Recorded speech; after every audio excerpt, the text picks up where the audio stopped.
just a bit complicated.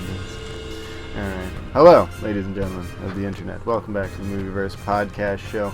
My name is Habitual. It's my co-host Big Nastic Productions. And if you're new around here, what we do is record elongated podcasts of us reviewing films. And we're doing every single one on our road to the Oscars, every single Best Picture nominee. And today we've arrived at The Big Short. And this is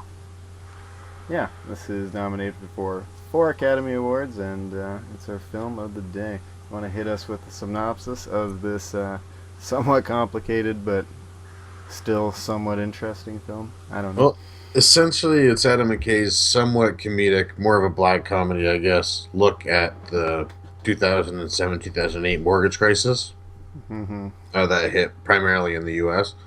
It did affect different things worldwide on an economic scale, partially most of the recessions, if not mostly that. But it's essentially just that, and a look at a group of different people from different areas and different funds that were the first to discover it, and what they kind of did as a reaction to discovering that this was essentially a bubble that was about to burst. And instead of notifying people and making sure that the public knew that everything was about to go to shit, they essentially just tried to profit on the fact that people were going to lose their homes. And they did profit. My God, did pensions. They ever profit. Yeah, it's a complicated story, but it basically, it comes down to buying and selling debt, and what happens when... Oh man, I love Steve Carell's reactions to some of the stuff when it's being explained to him. He's the most honest person in this film. He's just, are you fucking kidding me? Are you what the fuck is a synthetic or whatever it's called? Oh, I love it. And it is a complicated story, but especially if you're unaware of, inner finance. But they do a decent job of breaking it down. Even though they kind of had to break the fourth wall many times over to do it. Many times. But hey, I don't know. I would struggle to find another way to make this story make complete sense otherwise, if that makes sense. I don't know. What did you think of The Big Short? It's been getting a lot of noise this Oscar season, and I don't know. It's a character piece, but... Yeah, honestly, it's kind of in the same light of Spotlight there. The same sort of idea where it's basically just performances that kind of drive the piece. Except I feel that these guys take characters that are based on real people and add a little bit more characters, like character development to it, or a little bit more character base, I guess, if you will. There's a lot more to them. Yeah, definitely. They're not as wooden as they are in Spotlight, if you will, and I don't mean that as disrespect to anybody in Spotlight. They all do a fine job. But I think you nailed it right there. But I do have some issues with the film as a whole, with the amount of times that they break the fourth wall, which is kind of weird to me because I feel like it's just completely unnecessary. I don't understand why they're really trying to dumb it down in a way that couldn't have been done within the context of the film, that wasn't completely separate, especially here's Margot Robbie in a bathtub. Well, I don't mind Margot Robbie in bathtub. Margot Robbie in bubble bath. I will always watch that. It was just completely unnecessary. The Selena Gomez one. She was not in the bathtub, so that was a little playing unnecessary. Poker. They that was. But I don't think it was necessary. I feel like they could have had that play out in the story, or at least had them explain it if they wanted to. Maybe you're right. Realistically, it's not. You don't need to know what it is to enjoy the film, because it explains everything at the end when it's telling you what the fallout was.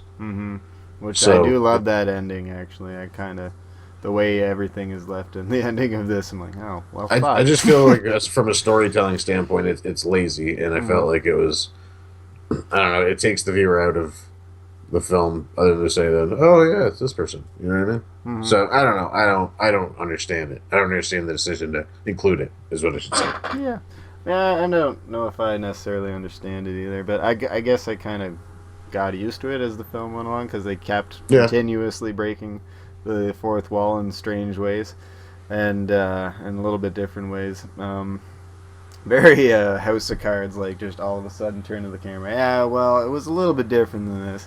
This is actually bullshit, but it's this way because this is a movie. So it's like super breaking the fourth wall. Just like literally showing how, or just kind of summarizing things to make it simple. I guess that's kind of the message of the whole thing is they're kind of simplifying things so you understand it, even though many people are familiar with the true events that happen. I don't mind when the actors do it to the camera themselves. It's Or more so the when they celebrity cutaways. Yeah, the celebrity cutaways like it's a Family Guy episode. Mhm. That's what I don't It understand. also does cut to like, just footage of stuff all the time, right? Like That I don't mind either. yeah. Some It's of just the times where it does celebrity thing that threw you off. That was the one where it really kind of bugged me. I didn't mind it the first time, like when they did it again with the chef and the Selena Gomez and whoever else later on. Is that who that guy was? I didn't even know who that guy was. I don't know who he is. I assumed he was a chef because he was cooking. I'm assuming he's a celebrity chef. Food Network, maybe. But anywho, if it was just Margot Robbie, I would have appreciated that. But is it Margot or Margaret? I always screw that up. Margot, right? Yes. I don't know. It's hard to hate Margot Robbie in a bathtub, but you're right. It is out of place. But it got a laugh out of me the first time. It's just like, listen, you dumb fucks. Here's a hot chick in a bathtub to explain why this is all messed up. Yeah. And I understand. I mean, it is written and directed by Adam McKay, who is basically Will Ferrell's counterpart. And I did kind of have that in the back. It's hard to not have that in the back of your mind watching this, even though this is a drastic departure from Exactly. I was just about to say Anchorman and stuff like that, right? Yeah. With that, with saying that, it is a great transition for him. I think he actually did a good job for someone who's really just transitioning into something that he's not familiar with. I think he did a good job, and handling a lot of fucking. It shows by the big-time fact that he was actors, nominated for Best Picture, right? I mean, yeah. Give it nominated. Believe, if I'm not mistaken, it's up for Best Directing as well. Oh, really? Yep, Best Directing and Best Editing too, which I guess is interesting because the editing was certainly interesting in this. Yes, because that's one of the main things I don't like was the damn celebrity cutaways. And Christian Bale for supporting actor. That makes sense. Which honestly, I could have seen Steve Carell maybe getting it as well, just because I liked him so much in this as well. I don't know. It's hard to compare this to other movies. Though. What would you even throw it in? Like something like Social Network, maybe, where they just take a convoluted story and kind of simplify it at a more human level. But yeah, except it's more the destruction of a system and a concept than the building than creating something. Yeah, it's So more of a. I guess it's the opposite end of the spectrum, really. Yeah, it's a much darker tale of what inflation and numbers can really do. Well, it just exposes the corruption and greed within the banking system and the world in general, not even just in the U.S. But yeah, which isn't news or shouldn't be news to anyone. But no, it really shouldn't. This definitely illustrates it in a way that, at the very least, will be like, oh yeah, remember when everyone was robbed like about 6-7 years ago? Remember that? I feel like it's kind of it's in the same vein as Spotlight, where it's, kind of. When it's got the subject, the darker or more taboo subject matter for this year, it's kind of like I feel like people should already have known this. It's not. I don't know. It's not something that's news, so I don't really understand why now. But I guess Adam McKay must have felt that it was something that people needed to know. I personally don't think it's going to be a film that's for everybody. I think a lot of people are going to be turned off by the breaking the fourth wall and some of the other editing. I'll agree with issues, you there. And the just constant dialogue, right? Well, that too. I mean, there's people that don't like that, but yeah, it's like something like Wolf of Wall Street, where it's this business tale, but it's more more of it's crazy. Yeah, more of a crazy tale. Where this is definitely more grounded in reality, even though each of the characters, minus Brad Pitt, I'll say, is definitely eccentric and characterized versions of themselves. Ryan Gosling even says to the camera, I'd never be caught here dead with these pricks. I wasn't here. Definitely wasn't here. Trying to protect his character in character, Really weird fourth wall breaks like that. And Christian Bale also is he did a fantastic job as the eccentric weirdo hippie hedge fund doctorate hard rock loving. Yeah. Hard to explain what his actual job is, other than saying he's a hedge fund manager. He controls investments, basically. He moves money around. I guess this can segue into characters. Why not? Christian Bale, yeah. He moves money around. He plans investments and stuff, and he is one of the first people to realize that hey, there's a potential housing bubble collapse, whatever you want to call it, in the upcoming future. And since he's a damn smart fellow, he can kind of predict down to like the quarter of the year of when it's going to happen. And he, does he directly plan to bet against the bank? Is that where the idea kind of spreads from there? Yeah, he immediately that's what his initial reaction is to bet against the banks for the mortgages. And he invests like over $1 billion into stacking it against the bank. That's why it took so much longer on his than it did with the other people. It still took a long time, but because it just showed that the banks were so corrupt that they were passing off these bad loans as if they were good. Yeah, and he saw a way to use the corrupt system and to his advantage and the advantage of his investors. And he pisses off all his investors by doing this, but he kind of, he stays one step ahead of the game and has to suffer for 2 years to get his investment. But, what is the return? It says here in the summary. 489% profit. Yeah, so on the Wow. yeah. So the money that was made on this whole thing is stupid. It's in the trillions of dollars. It's dumb. But Yeah. which hey, depressing subject matter. But Christian Bale and all these characters are on the end of finding a way to make money off of this. To profit off of this, and it's just kind of like a simpler Ocean's 11-y kind of setup to make as many deals as possible and try and get the biggest payout. And I wonder if they almost make Steve Carell's character have at least somewhat of a moral issue with what they're doing, simply just so that you like at least one person in the movie. I think they did, yeah. I think they probably did. Steve Carell's character gets, some of the most background in there, and I think that's to he's the most human character. Even though he's, a money-hungry hedge fund manager himself, or I believe a hedge fund manager, I'm not exactly sure. But someone who's in charge. But I believe that's what each of them do, each of those little groups. Yeah, they're investment Ryan Gosling groups. seems to be a trader, and then same with Brad Pitt. Well, they bring him back into being one. Yeah, he was a retired trader. Yeah. And then with Christian Bale, I think that's who we met with in the beginning. Yeah. And this idea spreads like a virus from each of these people as they see this impending doom coming. And it's basically the story of how this impending doom actually turns from money-making scheme into potential economical collapse on a countrywide level. It's like is it worth it to make all that money when your dollar isn't worth shit and your economy has collapsed, right? Like, And all of them say yes, it is. yes, and all of them say yes it is because hey, greed is good, right? Greed is number one, or at least in the the business world, That's what Wall Street taught us. That's what Wall Street taught us.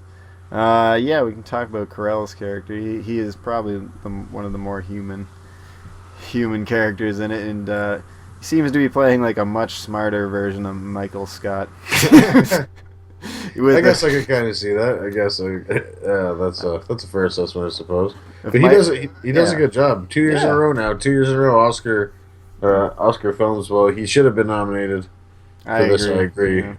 So not that Christian Bale didn't kill it, but yeah. I kind of liked Carell's performance better for some reason. Well, and he has more screen time, so I'm wondering if that means that he would be in the category for Best Actor instead. Yeah, maybe. I don't know. But. Well, he wasn't nominated, if that's the case. No.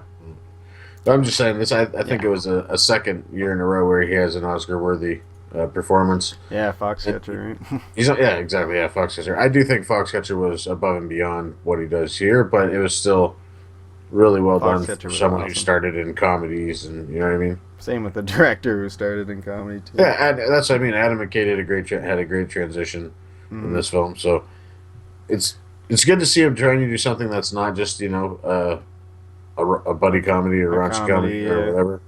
Will Ferrell comedy essentially. Even though there is multiple times I laughed they're out funny, loud yeah, in this film. in this too.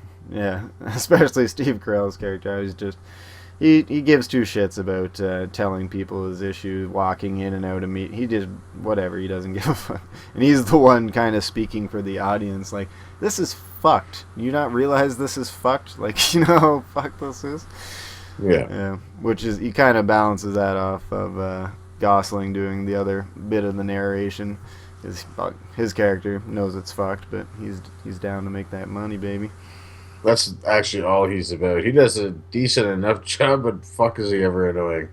He does all right, but he's just like, token. Kind of feels like a token wise ass character, Token Wall Street type guy. Sure. Yeah, I didn't hate him. And I don't know. I have mixed feelings on Ryan Gosling. Every once in a while he does something okay, and then sometimes he doesn't. Yeah, so. There's definitely a lot of scenes in this where it feels like they're kind of just underwhelming with him, but. Yeah, he is the wise ass. His monologues are pretty much the best scenes that involve him, in my opinion. Yeah, I didn't mind his monologues, and the good chunk he does narrate is done all right. I liked his little closing narration, if you will. That's what I mean, like those monologues, like his narration monologues, I thought were pretty good. His closing one I thought was excellent. It's just like, yeah, all the banks had to be taken down, everything got changed, new regulations got set. Oh wait, no, none of that happened. Yeah.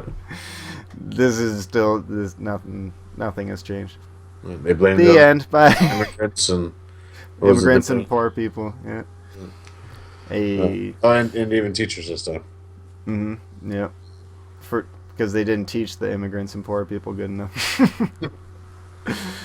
So yeah, a little bit of a sad message at the end of the day when it comes. This isn't definitely not a feel good movie either, but definitely not.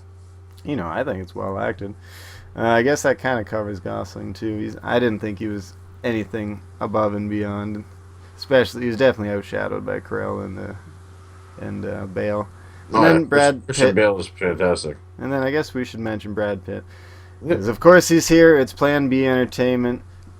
Got to include Brad Pitt. No offense to Brad, but he just loves to. Any movie that Plan B puts together, he has to have a role in that. I'm looking at you, 12 Years a Slave, which was a fantastic movie, but he just seemed kind of like slipped in there somewhere. It kind of feels like he's like that in this too. He is. Yeah, he plays the retired trader that kind of gets pulled back in by two young kids who have a decent chunk of change.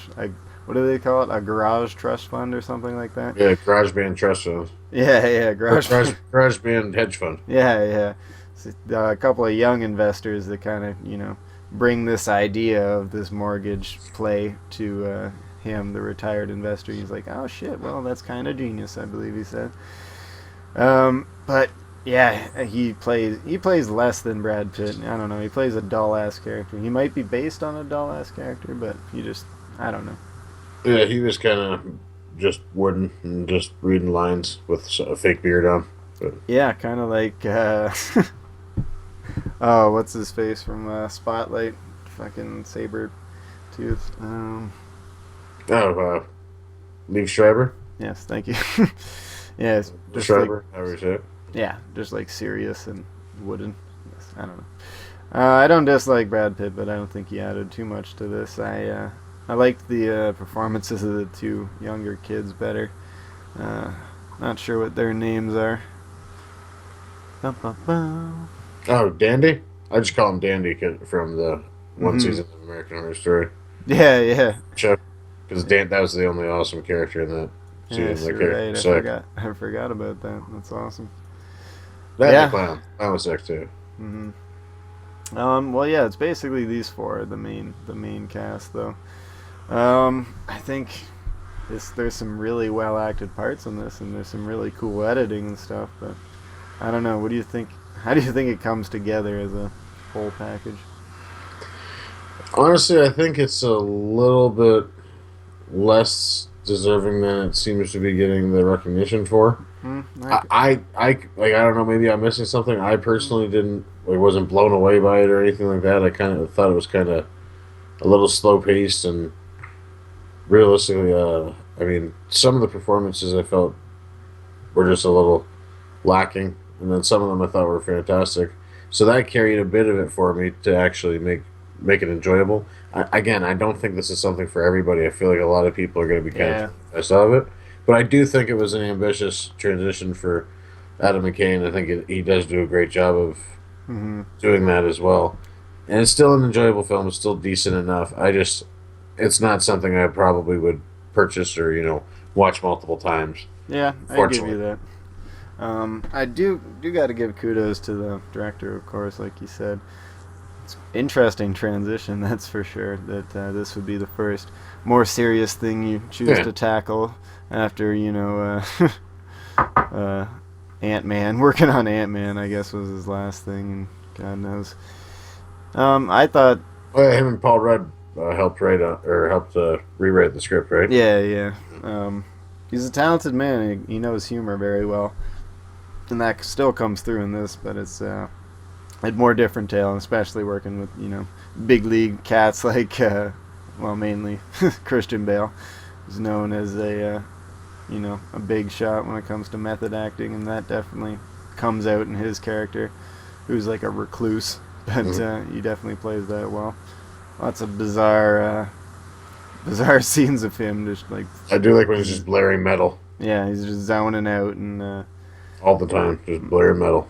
yeah, I thought his scenes were some of the better ones, where he's just not saying a damn thing. He's just playing metal, banging on shit with his drumsticks, but at the same time figuring out how to fucking make trillions of dollars Yeah.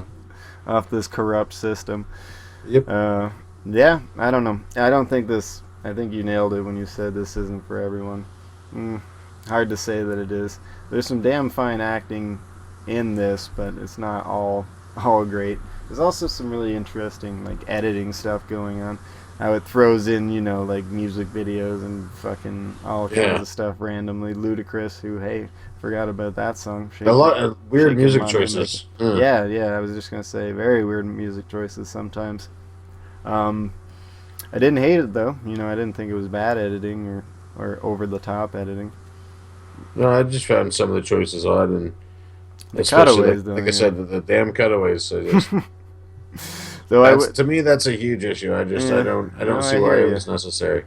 Though- If you want it to be taken seriously, why are you making a joke of it? You know what I mean? Mm-hmm. No, I get that, especially when in the realm of dark humor.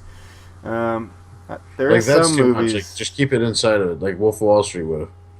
I love the way Scorsese does his, breaking and narration and that kind of stuff. It's not over That's a the better example of explaining things in yeah the that to me. voiceover. Yeah, I agree.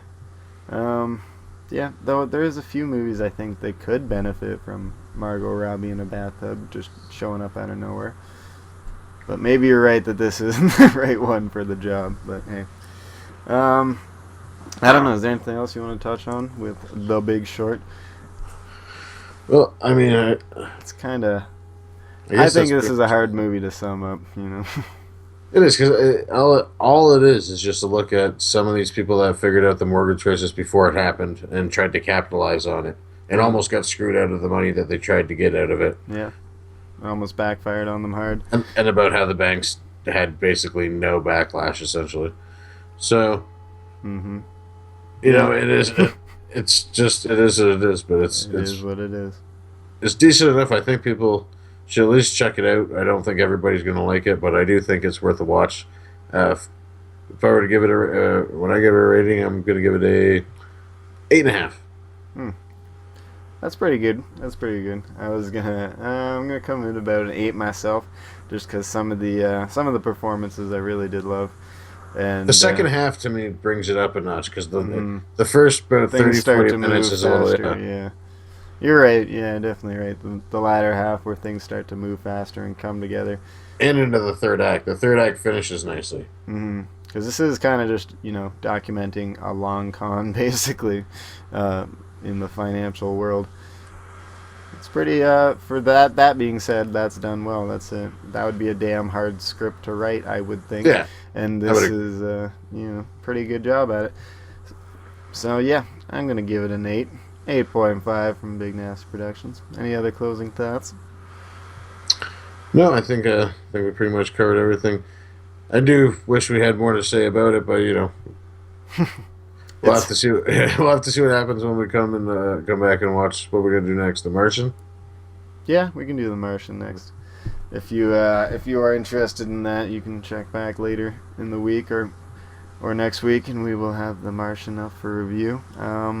Yeah, like you said, I wish there was more to say too, but it's kind of like, watch the trailer, I'd say, and if the trailer interests you in any way, you should probably give this movie a shot. If Yeah. if you're just like, oh, people talking about money, then no, this isn't for you. But And it is just kind of separate little things they do. They have maybe one sequence where there's an interaction or a part between. You see each of the characters kind of walk past each other, except for Mhm. Christian Bale. But Yeah, other they than do that, walk it's just past each separate. other. It's just separate rooms. It's basically just three settings. It's just where Christian Bale is, where the two young guys are, Brad Pitt and Where Steve Carell and his buddies. yeah, and just So what they do.